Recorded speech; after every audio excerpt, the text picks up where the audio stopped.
Assalamualaikum warahmatullahi wabarakatuh. Alhamdulillah rabbil alamin wassalatu wassalamu ala asyrafil anbiya'i wal mursalin sayyidina maulana Muhammadin wa ala alihi wa sahbihi ajma'in. Subhanaka la nuhsi sana'an 'alaika kama athnaita 'ala nafsik. Falakal hamdu hatta tarda wa lakal hamdu idza radita wa lakal hamdu ba'da ridha.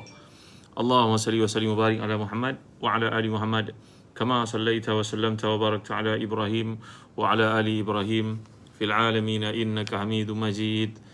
Amma ba'd. Alhamdulillah, Kamaria dan semua yang hadir pada malam yang mulia ni. Mazna, Cik Ngah, Ummu Fatih, Ustazah Nurlis dan semua yang hadir pada malam ni. Teh Farid, alhamdulillah. Lama tak berkuliah tuan ni. Maklumlah dengan kesibukan macam-macam hal. Moga Allah beri pada kita kesempatan untuk terus berada dalam majlis ilmu, menuntut ilmu tanpa henti. Mudah-mudahan dengan ilmu itu mendekatkan diri kita kepada Allah SWT. Renungan malam ni adalah daripada ayat yang ke-87 surah Yusuf. Kita nak mentafsir dan mentadbir diri dengan Al-Quran. Program yang sedang kami hadirkan sekarang, tafsir tadbir.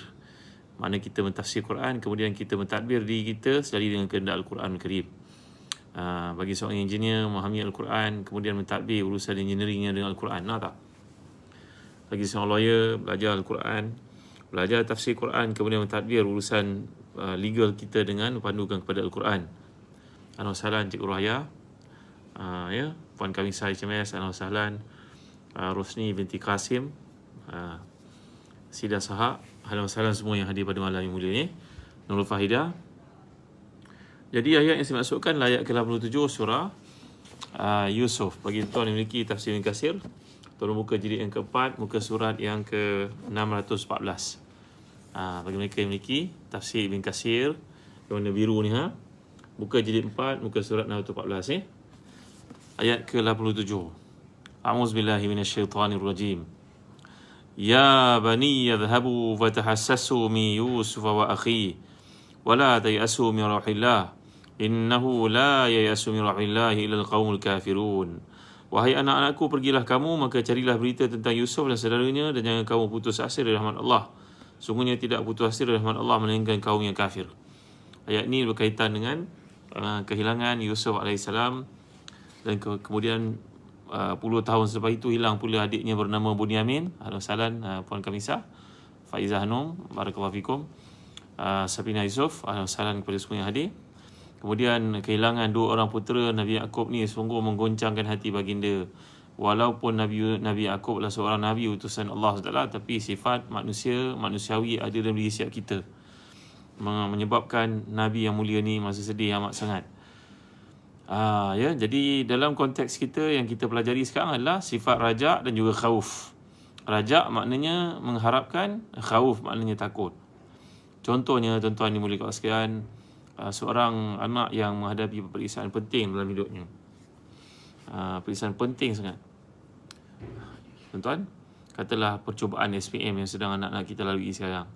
Kalau SPM tak dapat diadakan tahun depan, mungkin pra-SPM ataupun percubaan SPM itu akan dijadikan rujukan untuk memasuki IPT ataupun IPTS, kan? Contohlah.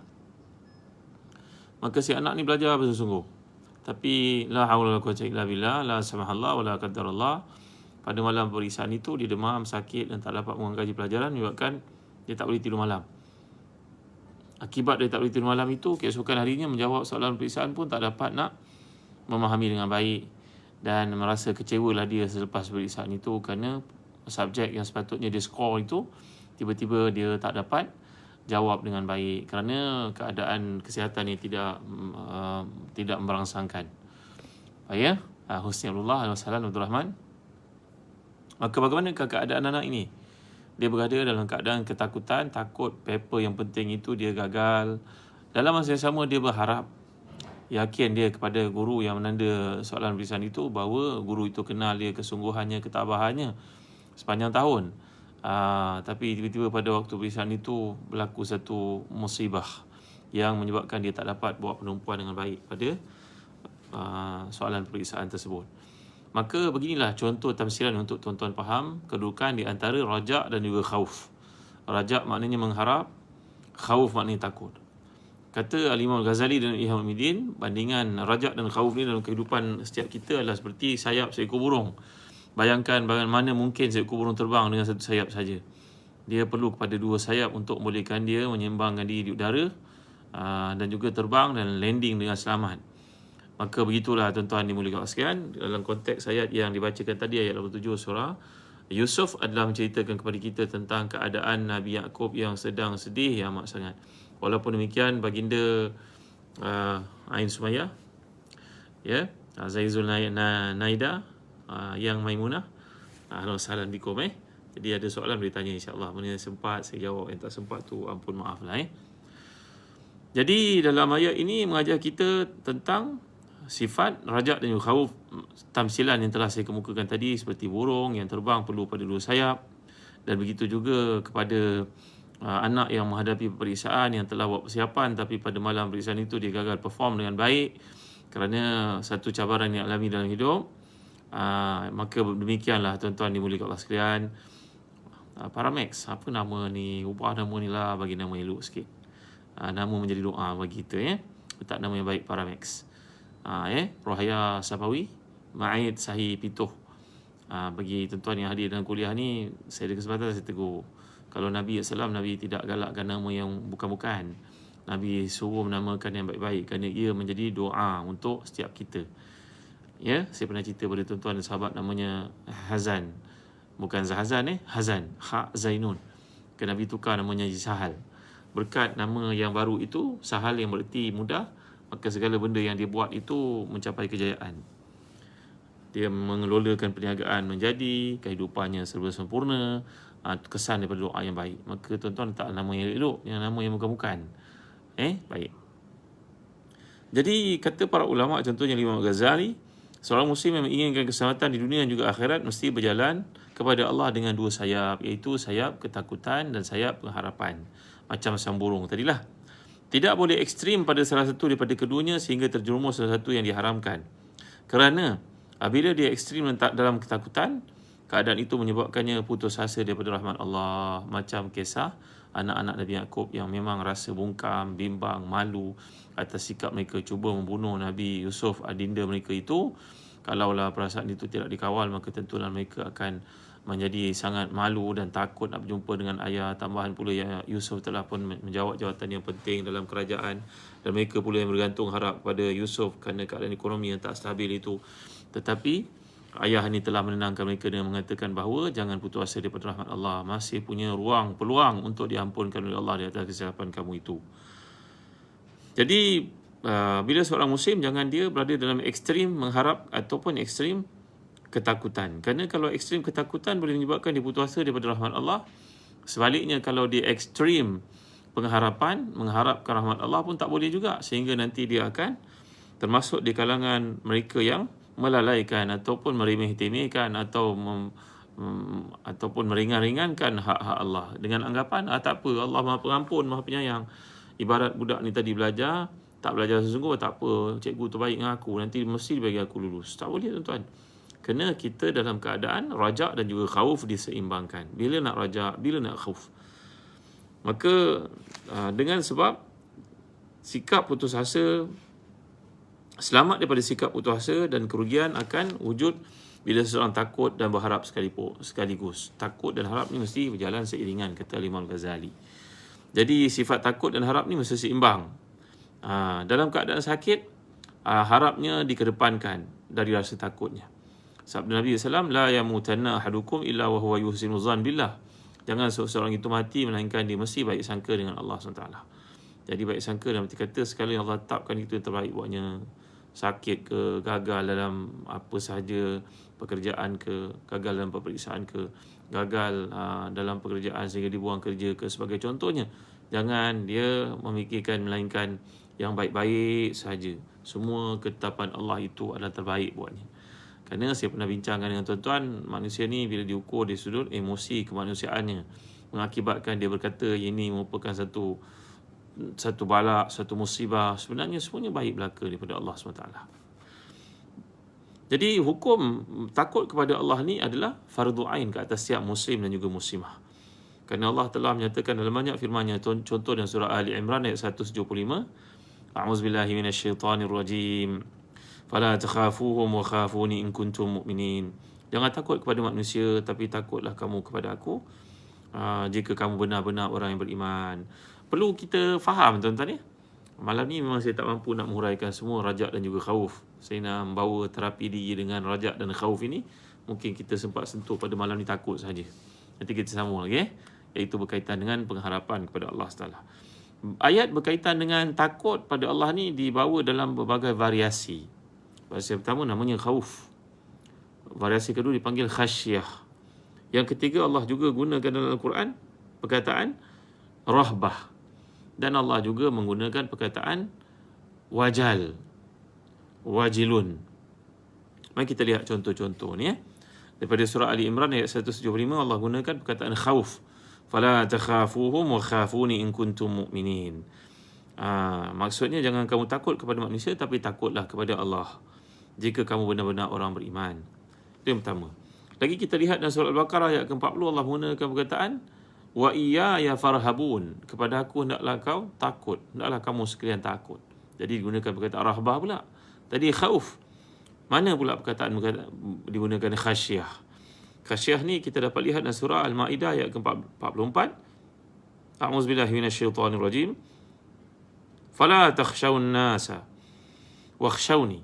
Jangan kamu takut kepada manusia, tapi takutlah kepada aku. Khasyah di sini masdarnya, kata terbitannya khasyatun. Tadi rahbatun, sebelum itu khaufun. Yang terakhir sekali Allah gunakan perkataan takut juga dalam Quran merujuk pada wajalun. Contohnya dalam surah Al-Mu'minun ayat ke-60. A'udzubillahi minasyaitonirrajim. Walladzina yu'tuna ma ataw wa qulubuhum wajilatun annahum ila rabbihim raji'un. Mereka yang berikan sesuatu yang telah mereka berikan dengan hati yang penuh ketakutan, kerana mereka tahu sungguhnya mereka akan kembali kepada Allah Subhanahu Wa Taala. Jadi ada 4 variasi khauf, khasyah, rahbah dan juga perkataan digunakan juga oleh Al-Quran iaitulah wajalun. Apa beza ni tuan-tuan? Semua merujuk pada takut, tapi kita dalam bahasa Melayu takut-takut je. Apa maksud takutnya sebenarnya dalam konteks ayat-ayat ni? Baik, saya jelaskan kepada tuan-tuan seperti disebut oleh para ulama tafsir, contohnya Al-Asfahani dalam Mufradat. Beliau berkata bahawa khauf ini perkataan yang merujuk kepada bergetarnya hati, goncangnya hati, berdebar-debarnya hati, ketakutan in general secara umum. Tapi perkataan khasyah ni lebih merujuk kepada ketakutan yang disertai dengan ilmu. Ketakutan disertai dengan ilmu. Bahawa seseorang mukmin itu tahu tentang azab Allah SWT. Maka dia berilmu. Dalam takutnya itu dia mempunyai ilmu pengetahuan yang memandunya kepada perasaan takut tadi. Ini namanya khasyah. Bagaimana pula perkataan rahbah? Rahbah ni pula merujuk tentang satu keadaan berfikir daripada sesuatu perkara yang ditakuti, dan juga ada unsur-unsur dekat situ untuk kita faham bahawa ketakutan berfikir bersungguh-sungguh kerana sesuatu yang datang mengganggu fikiran kita dan menimbulkan kekusutan, ketakutan terhadap hati kita. Makna tuan-tuan di sini perkataan rahbah ni merujuk kepada ketakutan yang disertai dengan berfikir keras, berfikir bersungguh-sungguh macam mana nak lepaskan diri. Contohnya dalam masalah hutang takut kalau mati ni hutang ni besok akan membelit keluarga kita, anak isteri kita dalam kepayahan. Masyrul fikiran kita dengan ketakutan seperti itu. Bagaimana pula perkataan wajal? Wajal ni bila kita lihat dalam konteks, contohnya surah Al-Mu'minun ayat ke-60 ni tadi, kata Al-Asfahani, iaitu perkataan ini merujuk pada bergetar dan hancurnya hati kerana mengingat akan kekuatan dan hukumannya. Jadi contohnya seorang yang beriman menginfakkan hartanya dan berfikir dalam infaknya itu Allah terima ke tidak, apa yang aku buat ini, dosa-dosa aku banyak, takut dosa yang banyak yang aku lakukan ini tidak sedikit pun dapat dihapuskan dengan sebab sedekah yang aku buat ni, sedekah aku ni diterima oleh Tuhan atau tidak, entah ada riak padanya. Jadi perkataan ini dah rujuk kepada satu kebersamaan hati dalam aktiviti lahiriah itu, tuan-tuan ni mulia Allah sekalian. Saya harap tuan-tuan faham beza di antara khauf, khasyah, kemudian perkataan rahbah dan kemudian wajal. Baik. Jadi antara athar ni maknanya apa yang disebut dinukilkan daripada para salafus salih. Dia bukannya hadis, hadis lain daripada athar. Abu Hafs berkata, khauf adalah satu pelita dalam hati yang dengannya dapat menyebabkan seorang itu melihat sesuatu yang mengandungi kebaikan dan keburukan. Setiap orang apabila kamu takut kepadanya, maka kamu pasti akan lari daripadanya kecuali Allah SWT. Jadi Abu Hafs rahmatullah alaihi berkata bahawa perkataan khauf ini adalah satu yang melihat satu, dengannya dia dapat melihat satu yang mengandungi kebaikan dan keburukan. Berbeza khauf kita di antara Tuhan dan juga makhluk. Kalau takut kepada binatang yang bahaya, kita lari daripadanya. Tapi takut kepada Allah ini berarti kita dekat dengannya, rindu padanya, berusaha untuk memenuhi hak-haknya walaupun kita takut kepada Allah SWT kerana kehebatan, keagungan, keunggulannya itu, tuan-tuan. Abu Sulaiman pula berkata, tidaklah hati meninggalkan khauf melainkan pasti ia akan rosak. Mana hati yang tidak ada khauf padanya, hati itu akan rosak, tuan-tuan. Aisyah Faisal. Ibrahim bin Sufyan berkata, bila rasa khauf diam dalam hati, maka akan menghilangkan segala tempat syahwat daripadanya. Jadi tuan-tuan, takut yang terpuji adalah menghalang kita daripada melakukan larangan-larangan Allah. Dalam kitab Madarijus Salikin menyatakan, takut yang dikehendaki itu yang membuahkan hasil menyebabkan kita meninggalkan maksiat kepada Allah Subhanahu Wa Taala. Baik. Ya, bagaimana kita melihat motivasi ke arah adanya perasaan takut dalam diri ini, tuan-tuan? Seperti contohnya dalam satu hadis yang sahih riwayat Bukhari Muslim, bila Nabi telah menyatakan, sab'atun yuzilluhumullahu fi zilli yawma la zilla illa zilluh. Rajulun talabathu mar'atun zatu mansibin wa jamalin faqala inni akhafullah. Allah menjelaskan atas lisan Nabi-Nya 7 manusia akan dapat naungan di bawah arasy Allah kelak di akhirat ketika matahari berada di atas kepala sejengkal ataupun sebatu dekatnya. Maka ada 7 golongan yang mendapat perlindungan di bawah arasy Allah itu, naungan di bawah arasy Allah itu. Salah satu daripadanya seorang lelaki yang diajak perempuan yang cantik berpangkat menggodanya untuk melakukan maksiat, maka dia berkata kepada wanita tersebut, aku takutkan Allah. Jadi orang yang takutkan Allah Taala memandunya keluar daripada masalah-masalah tertentu, termasuk mengikut syahwat walaupun sedang dipancing oleh seorang perempuan yang cantik, menggoda, berpangkat, berkedudukan. Maka lelaki ini besok akan duduk di bawah arasy Allah SWT. Ini sebagai satu gambaran pentingnya motivasi untuk kita berakhlak dengan sifat takut kepada Allah ini. Ini satu akhlak yang penting, tuan-tuan dimuliakan Allah sekalian. Lagi kita pun mengetahui tentang kisah 3 orang yang tersekat dalam gua kan. Kisah ni merupakan hadis sahih riwayat Muslim contohnya. Iaitu 3 orang ni, yang pertama telah pun mereka masuk dalam gua, mereka bertiga masuk dalam gua, tiba-tiba batu yang besar jatuh menutup pintu gua, mereka pun tak boleh nak keluar. Maka masing-masing telah bertawasul dengan amal salih mereka lakukan, mengharapkan adanya pelepasan daripada Allah agar menggolekkan batu itu dan mereka dapat keluar daripadanya.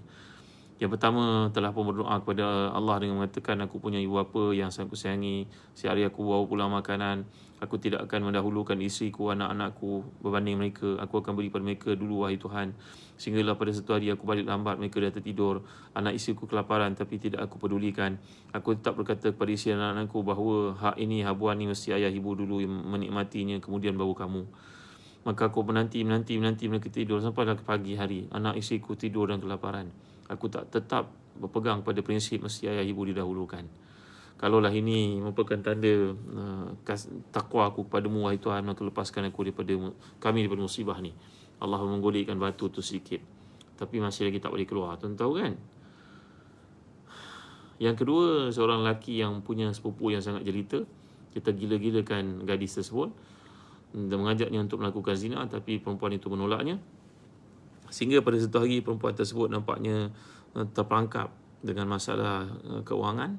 Maka dia telah pun berkata kepada sepupu lakinya yang tergila-gilakan dirinya itu, berilah kepada aku wang sebanyak, tuan-tuan, apa yang disebut dalam hadis ini, berilah kepada aku wang sebanyak 100 dinar. 1 dinar ni macam kita 100,000 lah, tuan-tuan. Banyak tahu. Maka laki ni pun bersetuju untuk berikan dengan syarat perempuan itu ingin bersama dengannya melakukan zina. Pada hari yang dijanjikan, aku pun bawa wang itu untuk beri kepadanya, dan dia pun hampir-hampir menyerahkan dirinya kepadaku. Aku pun duduk di hadapannya sebagaimana duduk seorang lelaki kepada isterinya. Tiba-tiba terpacul keluar kalimah dari mulut wanita tersebut, gadis tersebut, sepupu aku itu. Ayah sepupuku, aku sebenarnya tersepit dalam masalah keuangan, aku terpaksa melakukan ini. Janganlah kau buat perkara yang haram ini. Janganlah kau tanggalkan cincin melainkan dengan haknya yang sebenar. Tuan-tuan dimuliakan sekalian, Ittaqillah wa la tafta' al-khatam illa bihaqqih. Janganlah tanggalkan cincin melainkan dengan haknya. Maksudnya kinayah. Ini satu gaya bahasa kiasan yang merujuk pada janganlah buat apa-apa pada diriku kerana aku berada dalam keadaan kesempitan yang amat sangat. Aku terkejut, aku takut. Aku melihat keadaan itu, aku rasa malu yang amat sangat. Takutlah tuan-tuan. Namanya kat sini adalah khawf, khasyah. Mungkin juga dia mengandungi nilai wajal, takut yang amat sangat, malu pada diri aku sendiri. Lalu aku berkata, baiklah ambillah wang ini wahai sepupuku, aku tidak ingin apa-apa daripadamu. Maafkan aku di atas kesilapanku ini. Hampir-hampir zina itu berlaku kalau tidak kerana rahmat Allah Tuhan dan ketakutan aku kepadamu. Ini cerita tentang takut ni tuan-tuan. Jadi motivasi daripada takut ini diminta kepada Allah dalam hajatnya, maka batu itu bergolek. Sehinggalah yang ketiga pula berdoa. Mereka tak boleh keluar lagi kerana ruang tersebut masih kecil. Maka yang ketiga pula berdoa, berkata, wahai Tuhan, aku punya ramai pekerja, setiap hari aku beri habuan mereka berupa upah, melainkan pada seorang yang pada hari itu tak datang ambil bahagiannya. Bertahun-tahun dia tidak datang, aku telah menggunakan haknya itu untuk pelaburan satu perniagaan dan berkembang makmurlah ia. Sehingga akhirnya sementara rupa tuan, saya nak promote sikit. Saya peluang tuan dapatkan Habat Saudak daripada Zazan Travel. Andai tuan-tuan dapati kuliah ni manfaat, tolonglah beli sebagai sokongan kepada kami. Belum dapat nak travel umrah lagi tuan-tuan. InsyaAllah bulan 12 nanti kita travel pergi umrah. Bagi tuan yang minat boleh berdaftar dengan Zahazan Travel. Bulan 1 nanti ada trip, bulan 2, bulan 3, bulan 4 insyaAllah saya pimpin sendiri grup pergi ke Mekah. InsyaAllah bagi tuan yang minat boleh ready lah untuk pergi bulan 4 bersama dengan saya tahun hadapan 2022. Nak ajak family ke, adik-beradik ke. Baik, dapatkan Habat Saudak daripada Zazan Travel yang telah pun diproses dalam bentuk yang mudah untuk tuan-tuan menikmatinya. Macam ni tengok. Kami ada kempen sekarang ni. Cantik, bersinar, senang nak makan. Bismillah.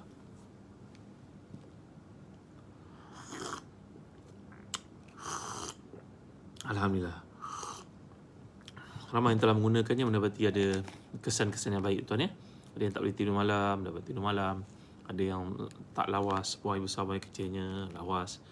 Ada yang rambutnya gugur, menjadi kekal, alhamdulillah. Ada yang nak merawat jerawat dan sebagainya, dapatkan Habat Saudak daripada Zazan Travel. Birkah. Memang kelebihan-kelebihan yang ada padanya ternyata disebut dalam hadis, rawatan kepada semua penyakit melainkan kematian, kata Nabi kita SAW. Kami juga memasakkan korma mekjol dari Palestin. Cantik bekasnya, menyelerakan. Cuba sekali nak lagi insyaAllah. Korma mekjol dari Palestin. Ini pula korma ajwa dari Madinah. Walaupun bukan bulan puasa, dapatkan boleh kita makan setiap hari. Jadi kan dia santapan jasmani setiap hari. Hadiahkan untuk orang yang kita sayang, ayah ibu kita, adik-adik kita. Lambat tak sempat breakfast pagi-pagi, tak dalam kereta, tak kat pejabat. Baik. Hadiah besar. Ya dalam masa Ramadan. Ya insyaAllah. Sama ada awal Ramadan ataupun tengah ataupun hujung. Boleh join kami nanti insyaAllah. Zahazan Travel. Hadiah besar. Terima kasih. Lupa saya dah masuk bulan Ramadan masa tu. Ya. Baik, jadi ini menjadi satu motivasi kepada setiap kita untuk mempunyai sikap takut. Tadi saya cerita yang ketiga dalam hadis riwayat Muslim itu, bahawa saya punya ramai pekerja, setiap hari saya bagi upah, melainkan seorang tak datang ambil, saya laburkan jadi perniagaan, berkembang makmur. Tiba-tiba dia muncul satu hari, dia bertanya kepada saya, bos, mana duit saya yang satu masa saya tak ambil? Mungkin lama agaknya, bertahun-tahun agaknya. Maka bos ini pun menjawab dengan penuh kejujuran, itu lembah yang dipenuh dengan pokok-pokok, tanaman, ternakan, kambing, unta, lembu, itu milik kau. Dia pun terkejut. Ya ke? Ya, dia pun ambil semua. Satu pun tak tinggal kat saya, Tuhan, wahai Allah. Kalaulah ia merupakan satu tanda ketakutan kepadamu dan juga taqwa padamu, kalaulah ada nilai pahala kat situ, beri kepada kami pelepasan pada hari ini. Maka Allah pun dengan izinnya menggolekkan batu itu sehingga ruang benar-benar memuatkan mereka untuk keluar daripada gua. Jadi kisah tiga manusia ni tuan-tuan semuanya takwa kepada Allah. Sayang ibu bapa, takwa dan takut pada Allah, betul kan? Kemudian tidak melakukan perbuatan yang haram, takwa, takut pada Allah. Kemudian bagi pada pekerja itu haknya tanpa berkira sedikit pun kerana takut juga dengan Allah. Jadi ini motivasi dalam hidup untuk kita ingat segala benda yang kita buat diperhatikan oleh Allah. Jadi kita mesti ada perasaan khasyah, khawf, wajal dan juga rahbah yang kita telah jelaskan tadi tuan-tuan ya. Baik. Jadi bagaimana kita boleh memperkuatkan perasaan takut kepada Allah ni, membina, menyuburkannya seperti disebut oleh Imam Ghazali dalam Ihya Ulumuddin. Bismillahirrahmanirrahim.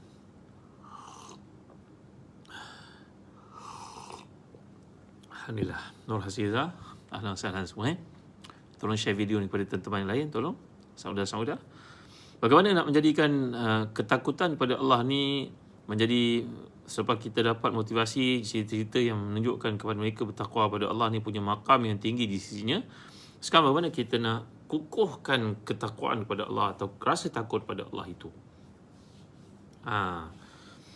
Yang pertama sekali, kita mesti ingat keagungan Allah Subhanahu Wa Taala. Bayangkan Allah menyatakan surah Zumar dalam ayat 67. Kita pernah bincang dengan surah Zumar satu masa dahulu musim PKP yang lalu. Pada masa tu semua orang tak sibuk sangat, semua dekat rumah. Sekarang masing-masing pergi kerja, balik lambat, jam lagi, pening kepala lagi. Doa untuk saya tuan-tuan. Terima kasih. Jadi kalau kita lihat surah Zumar ayat 67, Allah menyatakan a'udzubillahi minasyaitonirrajim. Wa ma qadarullaha ka qadrih wal ardu jami'an qabdatuhu yawmal qiyamah was-samawati matwiyatun biyaminih subhanahu wa ta'ala amma yusyrikun. Mereka tidak mengagungkan Allah dengan pengagungan yang semestinya, padahal bumi seluruhnya dalam genggaman Allah pada hari kiamat, dan langit digulung olehnya dengan tangan kanannya. Maha suci Allah, maha tinggi di segala apa yang mereka persekutukan. Jadi dalam ini menunjukkan kepada keagungan, kehebatan Allah Subhanahu Wa Taala. Bayangkan malaikat tu kejadiannya sayapnya ada 600. Tuan-tuan boleh bayang tak macam mana satu makhluk yang begitu indah, besar, 600. Ibarat bumi itu kepada malaikat Jibril seperti mangkali macam guli pada kita tuan-tuan. Besarnya malaikat yang Allah jadikan. Dah tu bukan seorang pula tuan-tuan. Malaikat jauh lebih ramai daripada manusia. Subhanallah, Masya Allah, Tabaraka wa Ta'ala. Bayangkan keagungan, kehebatan yang ada pada Allah SWT. Pada ini ilmu astronomi menunjukkan kepada kita betapa luasnya alam ciptaan galaksi yang Allah jadikan. Rupanya matahari yang kita lihat pada hari ini besar, jauh lebih besar daripada bumi. Ada berapa ratus juta kali lebih besar daripada matahari kita tuan-tuan. Bayangkan begitu luasnya, agungnya ciptaan Allah SWT.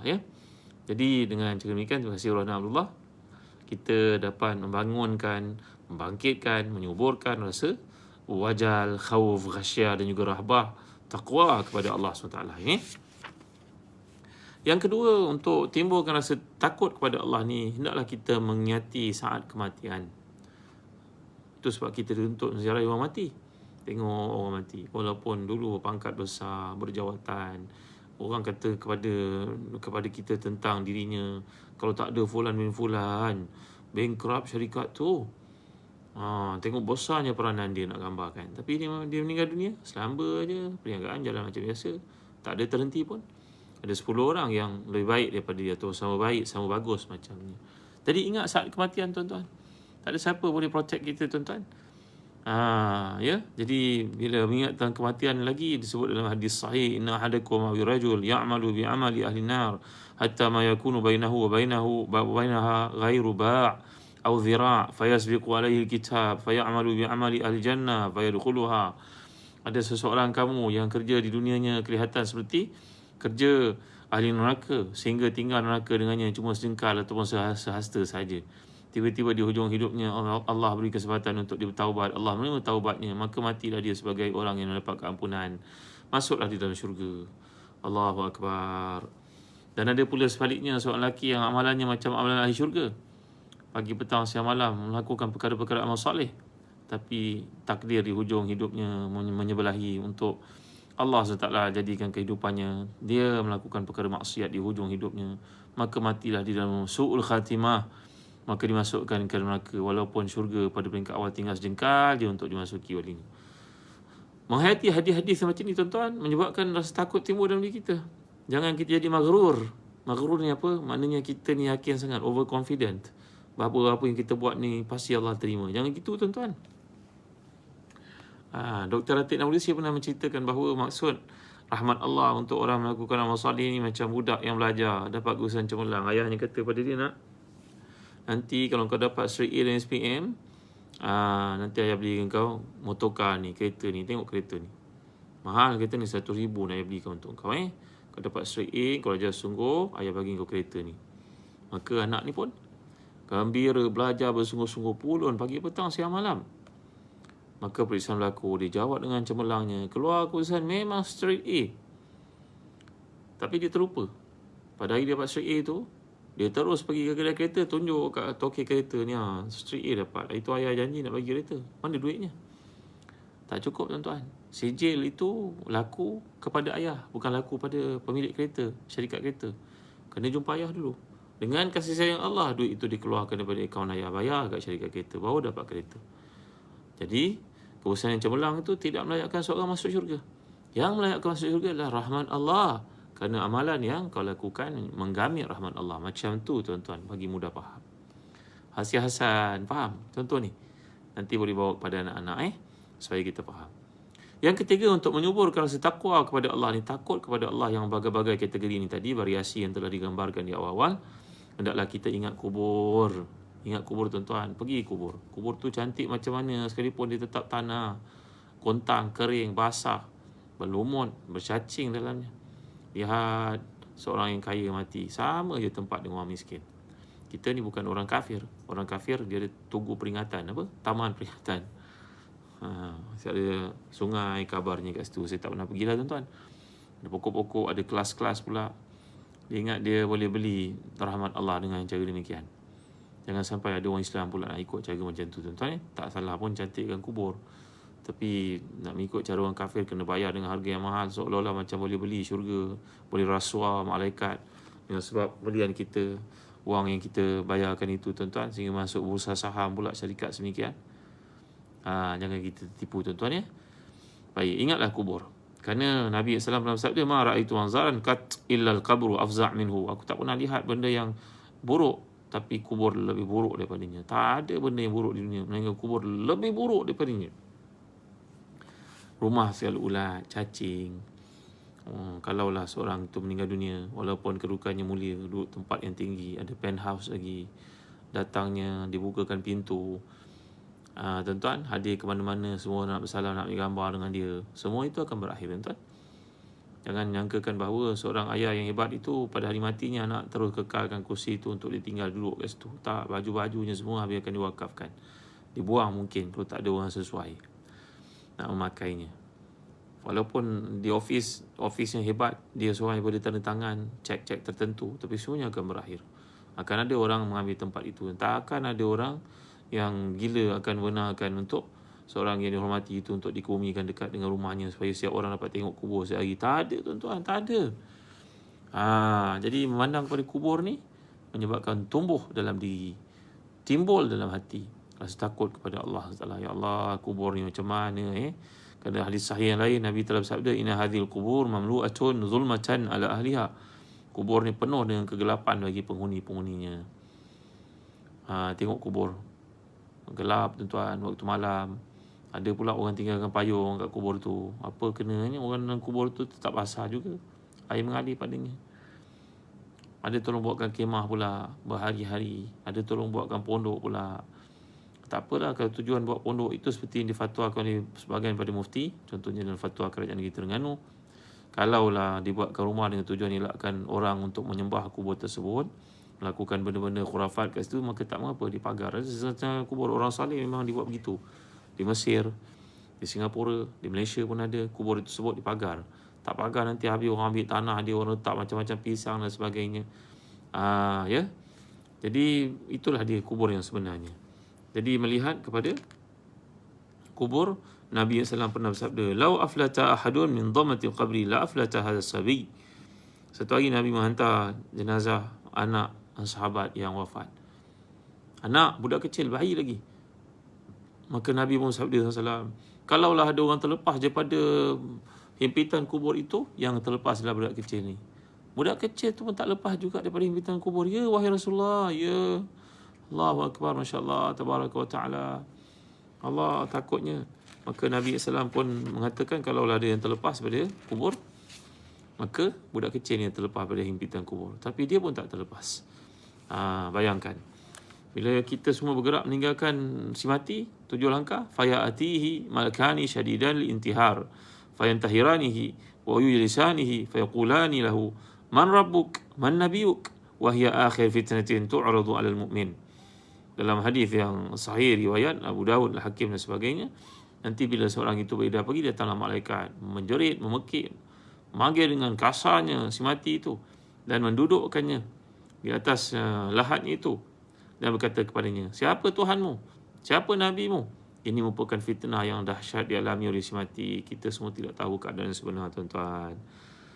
Ini yang ketiga ya, untuk membangunkan perasaan takut kepada Allah ni tadi, lihatlah kubur. Baik ya tuan, cukup setakat ini, dekat pukul 10 dah. Ya, banyak yang limpah pula. Ada banyak lagi perkara yang boleh kita sentuh. InsyaAllah kita sambung malam esok.